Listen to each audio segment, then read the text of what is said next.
It's a great day. My name is Che Brown, the happy entrepreneur, and welcome to the Happy Entrepreneur Show, the #1 business development and revenue focused late night show in the country where we are on a mission. And our mission really is to empower. Our mission is to inspire. And our mission is to provide you, that's right, you, the entrepreneur, with all of the resources that are necessary to execute that big vision you have for the people you were called to serve it on. In this episode, we got the one and only Shakela. Did I get it right? You got it right. Shakela, who's in the building, and she's talking about the power of transformations, having healthy relationships, and really living a purpose-driven life. Is that even possible? We're going to figure that out in a moment. What's going on? How you doing? I'm well. Thank you for having me. How are you? Well, I'm doing well, by the way. And there's folks that are probably looking at the topic and saying, whoa, this should be kind of cool. And so their first question has to be, at least is my first question, just to let you know, is why are people struggling these days to have a healthy relationship? And we'll get into your background in a moment, but I'm curious. I mean, okay, I'm thinking they have AI.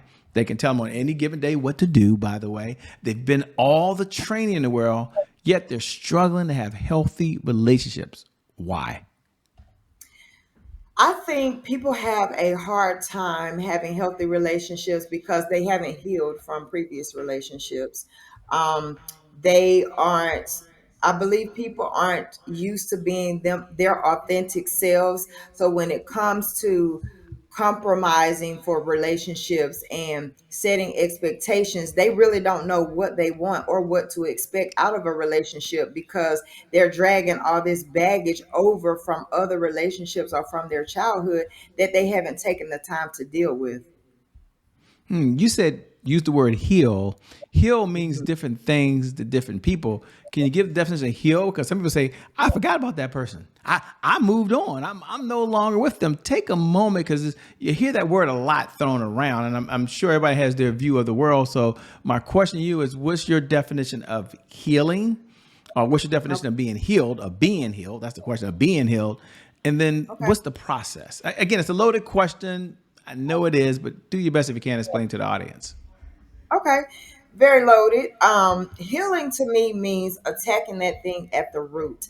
A lot of times we say we're healed and we deal with things at the surface level without dealing with the root cause. And when we don't deal with the root cause of it, it's like a tree. If you don't treat the roots that are in that soil, it's not going to produce good fruit, right? So when we don't take the time to produce or to water those roots in that tree, we can't, when we things are gonna affect us in a different way than they do when we've taken the time to see what the root cause of the problems or the issues that we're having or the issues and patterns that we've seen in previous relationships and how we can move past those things.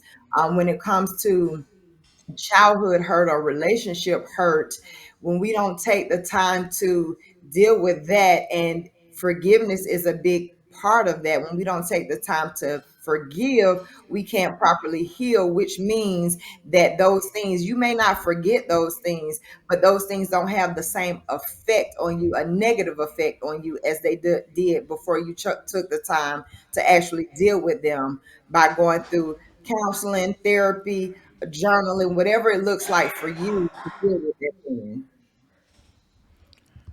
I love it, by the way, and thanks for clarifying. Before we get into your background and who you are and how famous you are and all that cool stuff, you talk about a purpose-driven woman.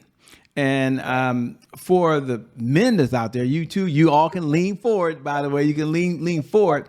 What Yes. is a purpose-driven woman? What does she look like? Or, what is one? I mean, yeah, what is a purpose-driven woman? Just, I know it sounds obvious, but I'm just curious what your definition is. She looks like me. I'm just playing. So a purpose driven woman to me looks like a woman that is walking in her boldness, that's not afraid to share her voice, is not afraid to be vulnerable and transparent and do and walk in the purpose that God has given her. Walk in that purpose that she's created to be. For example, a lot of purpose driven, when we think that if we keep chasing dream not chasing dreams, what is my word, if we keep going after accolade after accolade, that means we're walking in our purpose. No, until you have a conversation with God, and I know some people may not be believers, but until you have a conversation and sit down and actually think about what excites you, what you were put on this earth to do, you're not clearly walking in your purpose. I know through my experiences taught me that my purpose is helping women. Yes, men, y'all can lean in too, but I tend to deal with women, right? So, yeah. And as you talked about that, take a Mhm. moment if you would, and then we'll get into your background. I promise, ladies and gentlemen, some of you are meeting her for the first time. I'll have her tell her backstory so you know who she is and how she arrived to where she is now. But she talked about earlier that you need to slow down to heal. And I like for you to talk to the person that's leaning forward, because part of our audience, they're dualpreneurs, a lot of them. And the question I'm going to ask you is, how does someone slow down to heal themselves when they have so many other responsibilities for other folks? And when they do slow down, they feel guilty. Let me frame it if I can. There's some folks out here who work a full-time job and they're a full-time entrepreneur. They're a husband, they're a wife. Some of them have kids, and their kids have a schedule that they've got to deal with as well. Others of them are caregivers like me. They're right there in the middle where they're taking care of other folks. Other folks are listening and saying, wait a minute, Shay, let her know I'm involved in my community. And yes, I'm a faith person too. I'm involved in that. And I got some other stuff I want to do. I know some of you are saying, Shay, I got a list you ain't even got to. Got it.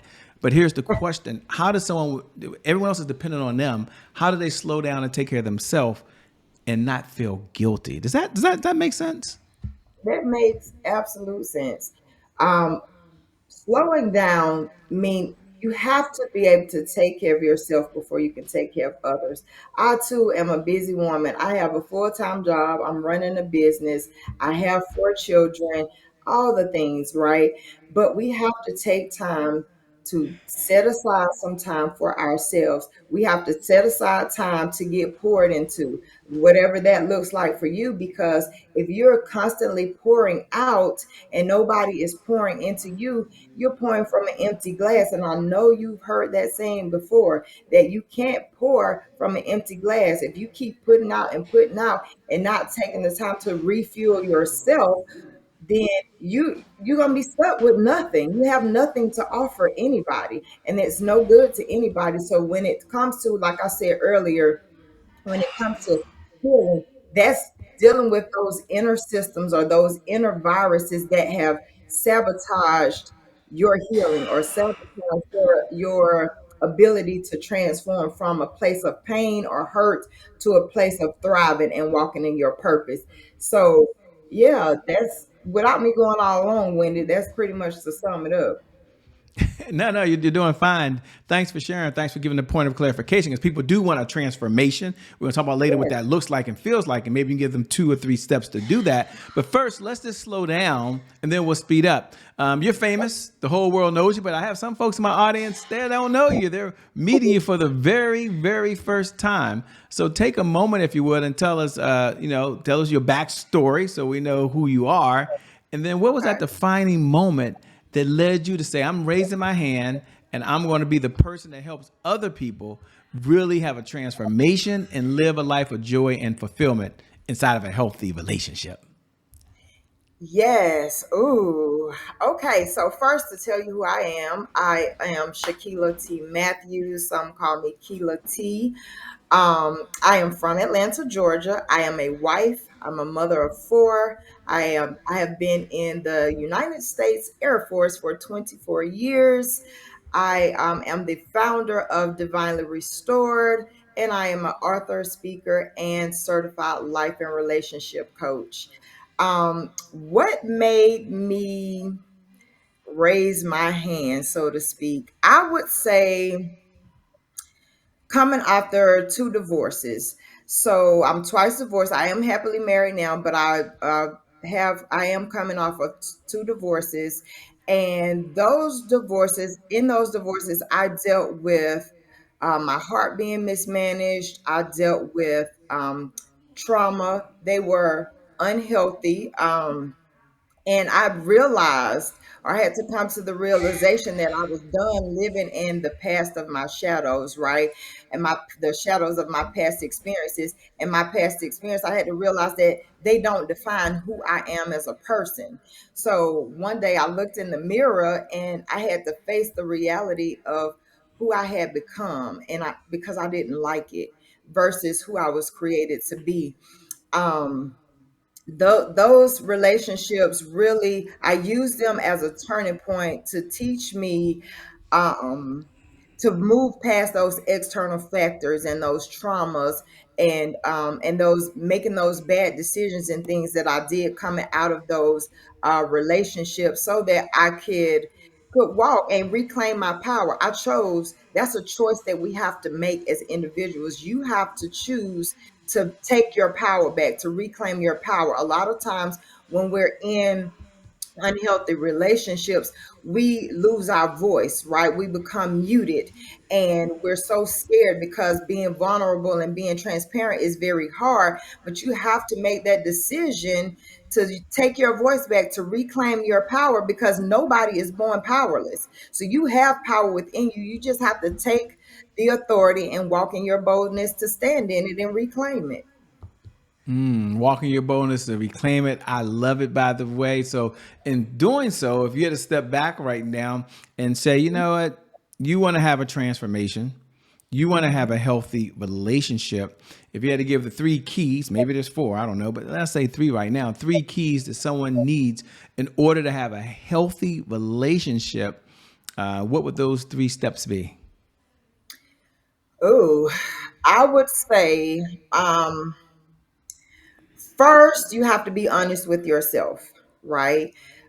Without self honesty, you can't be honest with anybody else. You have to learn the power of forgiveness, as I mentioned earlier, because until you forgive for that thing, you can't properly heal. And forgiveness is not about giving that person the upper hand or giving them the chance to do it to you again or to hurt you all over again. It's freeing you. It's clearing you of a debt, that a bad check that they wrote, right? It's clearing you of that. It's freeing you to live your life, to reclaim your voice, to reclaim your power. So be honest with yourself, learn to forgive, and then embrace your worth, and then learn how to communicate. Having a healthy relationship is all about honesty, communication, of course, love.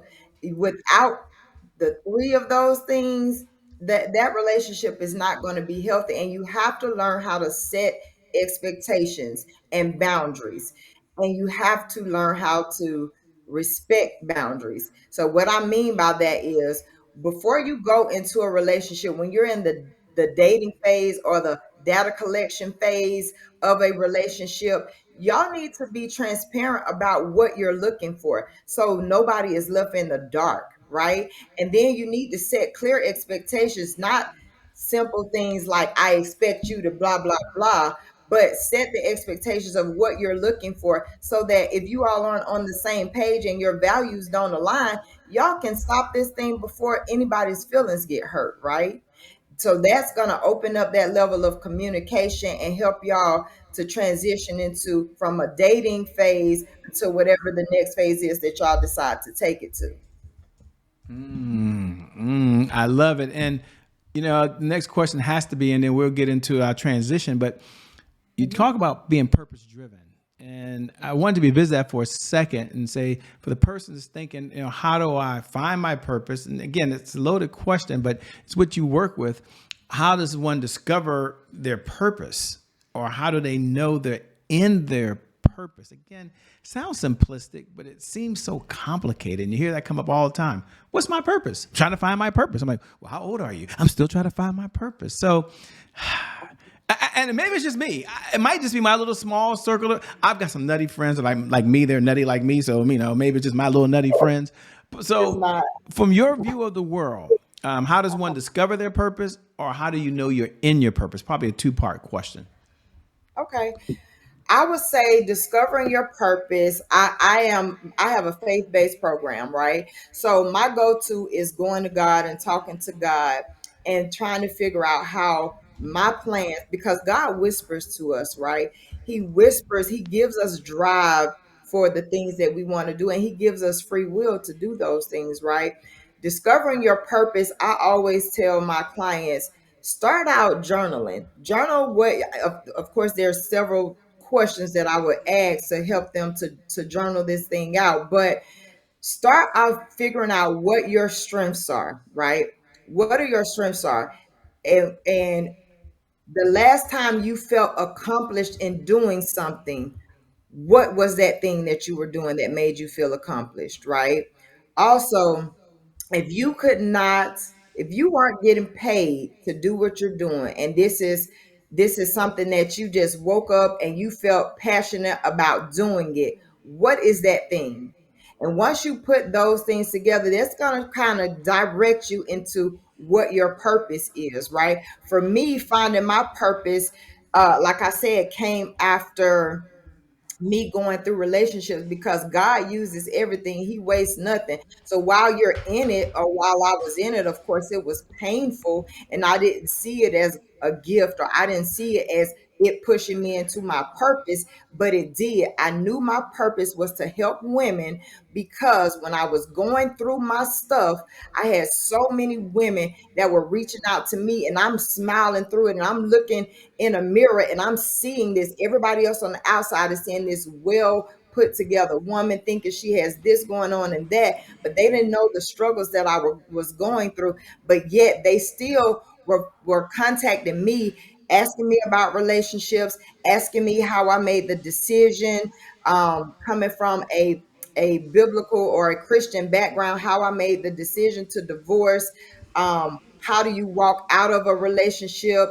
And my first thing is, who told you to get into the relationship? Like, it was it something that you told yourself to do, or what did God tell you to get into the relationship, right? So purpose starts with having that conversation with God, allowing him and giving him time to respond to you, and then start journaling, figuring out what your strengths are, and if you have a hard time figuring out what your strengths are, get with some people and ask for feedback from people that you know are not just going to tell you anything, but that will give you positive feedback about yourself.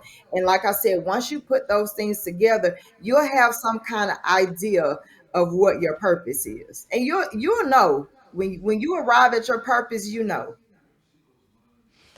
So true, by the way. Oh, man, it's a great transition to a segment we have here called Today is My January 1st. Now, for those folks who tune in every night at 11 p.m. Eastern Standard Time, you probably already know what we're about to do. It's one of my favorite segments. And you can go ahead and say those words, because it doesn't matter what day of the year is. You can say those words. Today is my January 1st. Now, for all the new folks, you're tuning in for the very first time, and you might be wondering, what in the LL Cool J is Shay talking about over there? I get it. I follow you. Today is my January 1st is our personal mantra here at the Happy Entrepreneur Show. It represents a fresh start.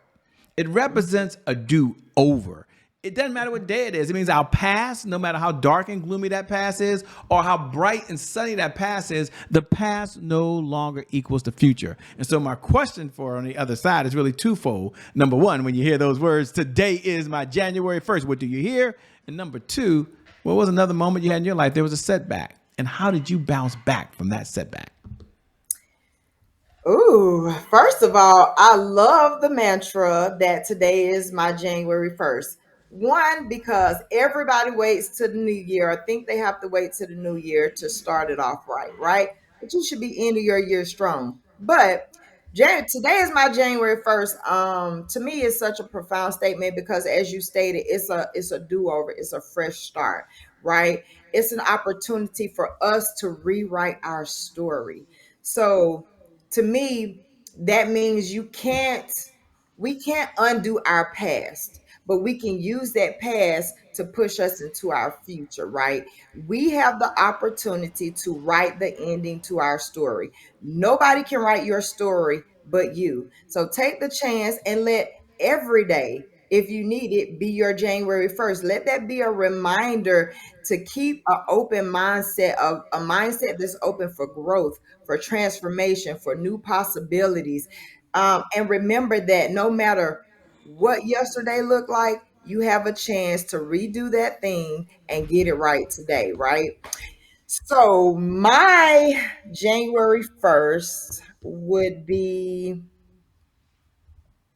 probably I was in a relationship. Oh,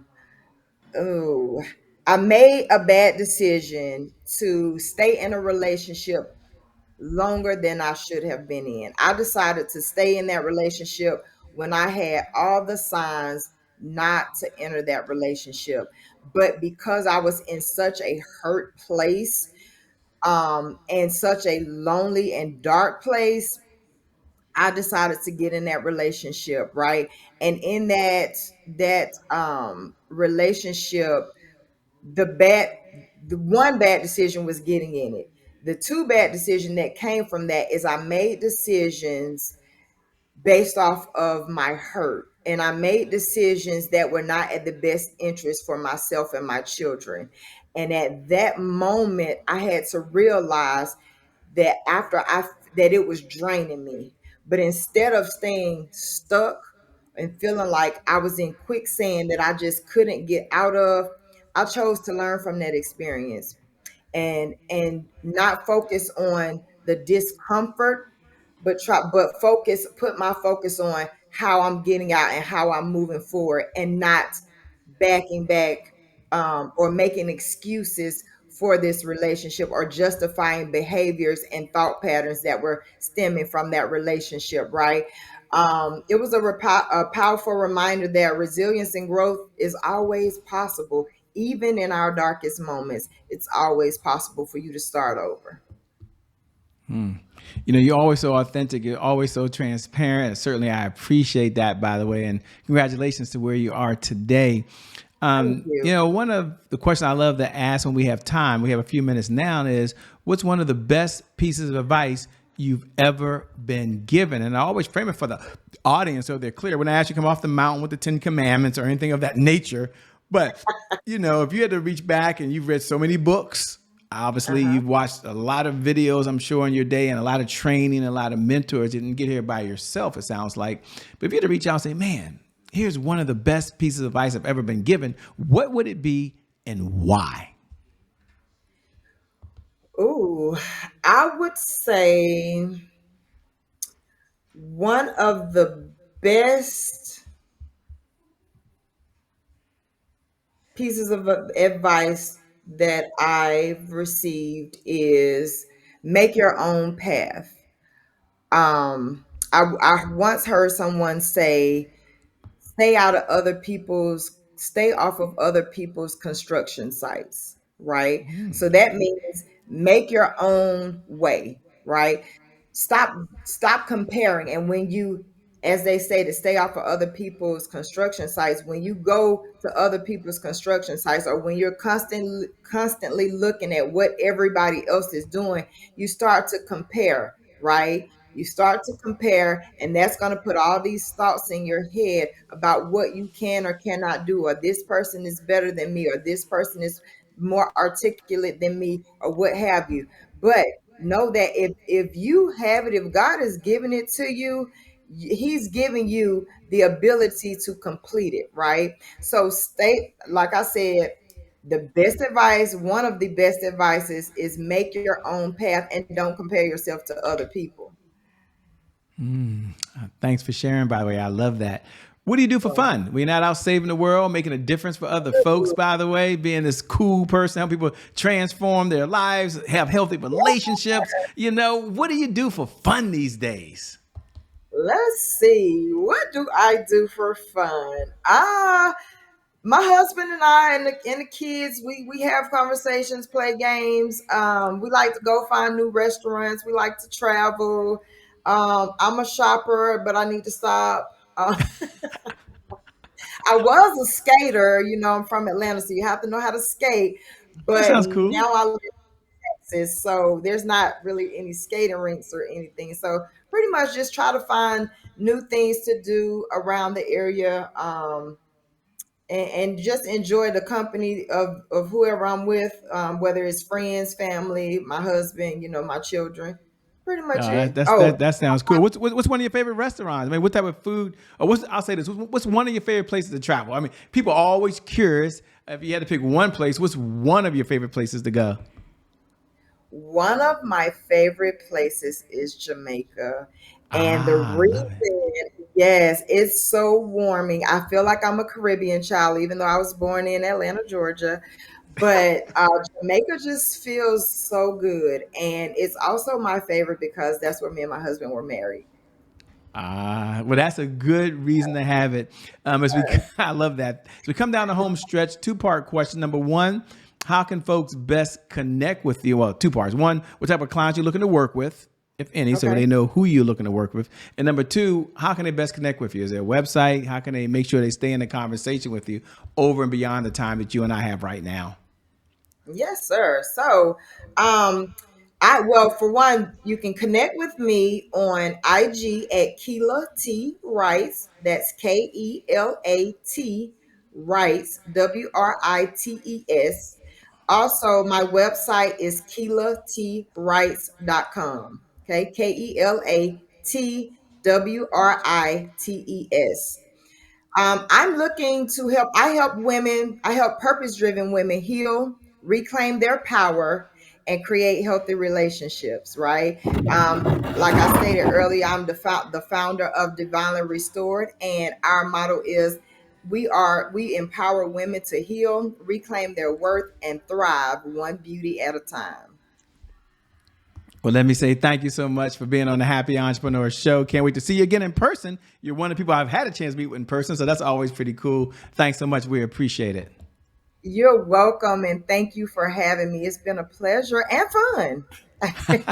Cool. And thank you. Thank you to viewers. Thank you for tuning in, by the way, because without you, there's no show. So we appreciate you inviting us on your smart device right now. Maybe we're on your phone. Maybe we're on your tablet. Maybe right now we're on your big monitor or something of that nature. You might be in the gym or traveling. You're just listening to us. Thanks so much, because without you, there's no show. So it's an honor and a privilege. And I never get tired of reminding you every night at 11 p.m. Eastern Standard Time, no matter what's going on in your life, no matter what you're going through, that you're special. You're unique. You're a cool individual. I know that sounds like a lot of hyperbole and fluff, but it's not. And that no matter what's happening right now, whether your life is going really well and there's another level, or you've been hit with the punch you never saw coming. One thing I know to be true is that today, no matter the date, is your January 1st. And because of just that one reason, I believe your best is still yet to come. Your best is yet to come. Your best is yet to come. With that being said, my name, it hasn't changed, by the way. It's still Che Brown, the Happy Entrepreneur. Thanks a lot, Shakela. We out of here. Peace, everybody. We'll see you on the other side. Bye-bye.